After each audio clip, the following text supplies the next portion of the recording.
What's going on, guys? It's Groove, back with another one from Mastery by Robert Greene. And in this video, we're going to be going over social intelligence. Now, I was going to skip this section in the book about social intelligence because I've already gone over it in the 48 Laws of Power, and he also talks about it in the Laws of Human Nature. But as I'm reading this, I'm like, no, this is really important, not only just for everyday life and going outside, but when it comes to mastery, when it comes to your life task. If you understand social intelligence, you can take this into the workplace and you can have an easier time achieving your goals. When it comes to social intelligence, this is really easy to see in, when it comes to mating or dating. When you're going outside, you maybe go to a bar or to a social event, it's really easy to look for social cues, or actually, maybe it's not so easy for a lot of people. Maybe you have a friend or two who's like, oh, let's go talk to these girls over here. And then as you approach them, you see that they're really not interested. Well, you can see that, but he can't see that. And so, but this is the dynamics of social intelligence. Some people are aware of it and some people aren't. But when it comes to the work environment, if you can master this social intelligence, if you can master body language, if you can master cues, it'll give you an easier time getting to where you want to go, whether it be your career or whatever life task that you have. So we're going to go over that today. Often the greatest obstacle that we face on our pursuit of mastery is just the emotional drain that we face from just interacting with other people. Not everybody outside is out to help you, and you have to understand how to deal with these people, how to see the manipulations and the resistance from other people that you're going to get in life. And at its core, that is exactly what social intelligence is. It's being able to read people in their most realistic light possible, being able to read their behaviors, being able to understand what motivates them, and being able to understand or discern any manipulation tactics they may use towards you. Navigating smoothly through your social environment will leave you with more time and more energy that you can use to acquire more skills. Now, learning this is super important because all throughout our childhood, we kind of develop this naive perspective on the world. Because again, all throughout our childhood, whether it be your teachers, your parents, your friends, they're all there kind of just trying to help you out in life. But once you get out into the real world, you realize that it's not like that at all. So again, this is why this is so important to understand this. Because again, you just feel like throughout all my early childhood, everybody has just been trying to help me. And now it's like, wait a minute, I've been thrown to the wolves. Now, this doesn't mean that people are bad or evil. In the work environment, the stakes are raised. We're no longer in school just trying to get good grades or increase our social approval. Under such pressures in the work environment, a lot of people reveal qualities that they usually would keep hidden. Now, this kind of comes out unconsciously, but again, people start to manipulate because they're trying to compete in the work environment. Like, that is the survival now. It's how much better than you can they be in the work environment. And because we've grown up with this naive perspective on life, this can kind of blindside a lot of people. We think we understand people, but we're viewing them through a distorted lens. And if you do this long enough, you will just end up getting caught up in drama and just messiness at work, which will distract you from learning, which is the ultimate goal, is to just learn and acquire skills while you're in the work environment. Social intelligence is nothing more than discarding that naive perspective that you have and getting a more realistic perspective on people and the world around you. So this begins by focusing our attention outward, not inward. Like, a lot of people, it's all about them, me, I. But you have to focus your attention outward. Become more observational. Don't demonize or idolize anybody. Just see them for who they are. Now, he talks about that some people are more in tune with this than others. I feel like I'm one of those people, but he says that it can be learned. And it's key to get rid of this naive perspective that we've built up from childhood, because if you don't, you will just continuously have problems in life, whether it be in relationships, at work. You have to get rid of that naive perspective. You have to build up your social intelligence, because if not, you will just end up continuously getting hurt, because you will miss those signs of people that had bad intentions for you or were trying to manipulate you. Now, he does mention that once you start to go down this route, once you start to be more social intelligent, you're able to read people's body language, you're able to see these cues, you reach a point of, he says it's called extreme acceptance. He says this will open you up, open your mind up as you're looking outward. And he says that you will start to stop reacting at every situation that you're put into. You may have often heard the saying that, it is what it is. And that's kind of the same thing. And my personal one is expect nothing but appreciate everything. I really like that one. This is why I love reading so much. Understanding social intelligence, it can give you a smoother ride through life. If you understand this supreme acceptance, it won't stop you. Because a lot of people might sit there and say, well, you know what? I give up. I quit. If you just keep going, if you understand social intelligence, it'll give you a smoother ride through life. And eventually your time will come. So now that we have this new awareness of social intelligence and why you need it in life, there are two main things that you need to understand. So there's specific social intelligence and general social intelligence. So the specific is understanding the people in your environment. You know, what makes them tick? What's their nature? What does the world look like through their perspective? You need to understand that. And then general intelligence is just understanding the different parts of human nature when it comes to social intelligence. So when it comes to specific knowledge about a person, you have to understand that the normal state of a person is defensive. It's nervousness. It's self-absorbed. So you have to understand that most people are only thinking about themselves. So this will give you an advantage because now you're looking outward, understanding that they're most likely looking inward. When I read that, the first thing that came to my mind was a lot of people are scared to get out there and do something with their lives. You know, maybe start a YouTube channel, some type of content, or start a business. And it just made me think about how, again, like he said, 99% of people are self-absorbed, so they're not even going to care anyway. So if you have a dream, if you have a goal or a life's task you're trying to do, just start it because the majority of people are not going to care anyway. So don't be nervous or scared to put yourself out there. But getting back to this specific knowledge on social intelligence. So the easiest way to read people is to don't worry about what they say. You know, you have to read their body language. Look at their eyes. Are they moving away from you? Are they scared? Are they timid? Are they hunched over? You have to understand social body language, not just the words that come out of their mouth. This form of reading people becomes even more easier the more you do it. You know, you'll often see people in your work environment say one thing while they're doing another. Now, one big mistake you need to avoid is judging somebody off initial impression. So if you're just showing up to a job and somebody's acting a certain way, don't judge them right off that initial way. Now, I will say that first impressions are everything, no matter where you are in life, but we need to understand, hey, this person is giving off an initial impression. I'm going to keep that in the back of my mind, and I'm just going to see how they are, a month from now, 6 months from now. See if they're still that same person. Are they still acting the same way? Are they still nice and kind to me? The ultimate goal is to understand somebody's character, their uniqueness, what makes them tick, what are their core values. Now, when it comes to general knowledge, he says that there are certain deadly realities that we need to understand. These are certain traits that people may possess and show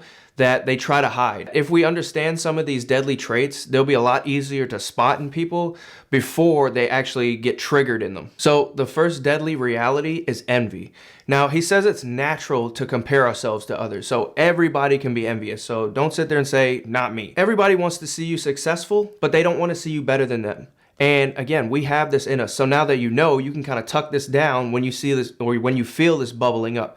But he says this is what we don't want to bring out of people. And so the easiest way to do this is try not to boast too much about your success. If you're getting a raise at your job or, you've got promoted, don't try to boast about it. Don't just rub it in people's faces. Try to, be better, be helpful. Hey, this is how you can do it. This is how I did it, and this is how you can come up too. But don't just try to rub it in somebody's face. He also mentions how humor can kind of quell this as well. So, if you're in the gym and you're a bodybuilder and somebody's like, oh man, you've got a really nice bench press, I wish I can get on your level. They may have a little bit of enviousness towards you, but then you can come back and say, oh yeah, but my legs, they're really small. I need to work on my squats more. This may be a funny little joke or whatever, but just try to downplay yourself. And also, don't attack somebody's intelligence. This, he says, is the most sensitive thing about humans is your intelligence. Nobody wants to feel dumb. Nobody wants to feel stupid. So never attack somebody's intelligence. This is the quickest way for somebody to start being envious towards you and start to have bad blood towards you. So another deadly reality is conformism. And so this is understanding the group or environment that you're working in. Don't be too eccentric. Don't just try to be yourself. Try to fit in with the group, because you will make everybody else feel uncomfortable, and it will kind of push you into being an outsider. Again, understanding the dynamics of your group, understanding your environment, and try to conform to them. A lot of people today have that, I'm just me, and this is who I am, and you better accept it. And that's a terrible attitude to have towards work and life in general. You will see your life get worse over time if you have that attitude of they better accept me and I'm not going to change for anybody. That is not going to get you to success in any endeavor that you take on in life. So another deadly reality would be rigidity. Everybody likes routine. Everybody likes what's familiar. And so if you're going into a workplace and things have been done a certain way for years and years, if you try to change something with reason and logic, a lot of people will they won't try to, they will become defensive, because that's just in human nature. So it sounds kind of silly, because it's like, with logic and reason, this is the way we should do things, but you will just get people defensive. They will be mad, they won't like you. And so again, this is another social cue, and they won't display this rigidity out front and center, but you just have to understand that people like doing things a certain way. Even if you come in with a better way, I wouldn't do that in the work environment. Kind of just play your role, play the game, and you will have a smoother time in your work. Next, we're gonna go over a few strategies that you can use to build your social intelligence when it comes to the workplace. The first strategy is to speak through your work. Don't outwardly try to change the work. Just speak through your work. It shows that you are thinking of the group at large. So this is getting your work done more efficiently, being detailed at whatever task you're given. Again, this makes them think, wow, this person really cares about the work environment. And also involving people in projects and asking for feedback makes the group or your work environment feel comfortable. They feel that you're part of the team when you're doing this. It's all about social dynamics. Again, social intelligence, how to fit into a group, how to get people involved and make them feel comfortable, make them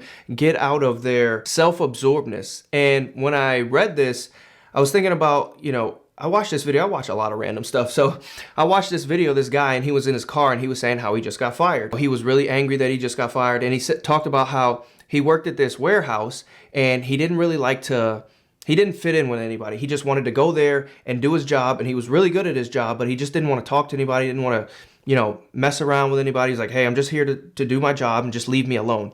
And he said that there was a work meeting, and obviously he was in the back of the crowd, and somebody who had been at the job at a less time than him just got a promotion.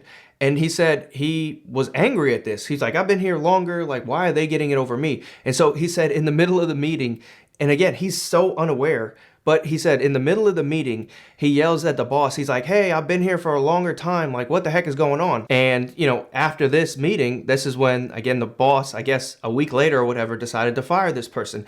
And he was confused. Again, no social intelligence. First of all, you're at the job and you don't want to be bothered by anybody. You're not conforming to the group. Second of all, yelling at your boss in front of everybody else, like, that's a complete no-no. If you had a problem, be like, hey, boss, can I speak to you after this meeting? And pull your boss into a room and have a quiet one-on-one situation. Again, no social intelligence. This is why this is so important. It can help you in all areas of your life, especially work. You have to conform to your work. You have to conform to the group. This isn't just being fake. Life is theater. Life is a play. You have to put on a mask and play with others. You have to understand your role. You have to understand your social environment and what's going on outside in order to have a smoother time in life. Going back to that mask, strategy 2 is creating your own persona. Again, you determine how the world sees you. You determine and you can control how other people perceive you. You can't just be your weird, quirky self. You have to consciously control who you are, who you're expressing yourself to when it comes to the outside world. By doing this, you can create your own image. You can control other people's judgments about you. This one took me a while to understand as well in the real world. Now, I remember a long time ago at work. So I'm the type of person at work, like, let's just say I get to, I come in and it's my shift and they're like, hey, you have 5 things to knock out for the day. I'm the type of person to get right to it. So I'll knock those 5 things out, and then maybe the last couple hours of shift, I'm kind of just chilling, relaxed. I've done all the work I needed to do for the day. Other people they'll take it easy at the beginning of shift, And then they will knock all those things out at the end of shift. So when the next shift comes in, it looks like you've been busy all day. Now, I'm not one of those people, and I hate doing that. So I would always knock out my work really quickly. And so I would kind of just chill the last couple hours of shift. And I remember I went on a work trip, right? One of the bosses who would always come in and see me at the end of shift, I guess I didn't really understand, but I guess he thought I was lazy. So over these 2 weeks that I was, working with this guy, I'm busting my butt. And at the end of the 2 weeks, he pulls me to the side and he's just like, "You totally blew me away on this trip." And I'm like, "What are you talking about?" He was just like, "I'm so impressed with your work ethic." And I was like, "This is how I always act." And then he said, "I didn't know that because every time I would come in, you would just be chilling, hanging out, and I wouldn't really see you working hard." And I was like, oh my God, right then and there, again, that's your persona. Even though I hate, kind of just doing busy work at the end of shift so other people perceive me a certain way, that is part of the game. People will definitely perceive you a certain way, again, if you're not working or just showing yourself off in a different light. Like, again, that blew my mind to hear him say that, because I'm like, yo, I always kill it at work. I'm always, getting my stuff done. But he said that when he used to come in all the time, he would see me not working. And so he thought I was lazy. And this is why crafting that persona is so important, because other people will view you a certain way, even if you are a hard worker. And that's pretty much it when it comes to social intelligence. I hope everybody made it this far in the video, because this stuff is super important, not only just in dating and relationships, but just in the work environment. That is life. We are social creatures. We have to play with each other in order to become successful. And if you understand social intelligence, if you understand body language, how to read people, how to read the situation, how to read the room, as people say, it'll just give you an easier time through life, and you'll be able to take advantage of certain situations that will just boost you up in every level of life. And so with that, go ahead and hit that like and subscribe if you haven't already, and I'll catch you guys at the next one. Peace.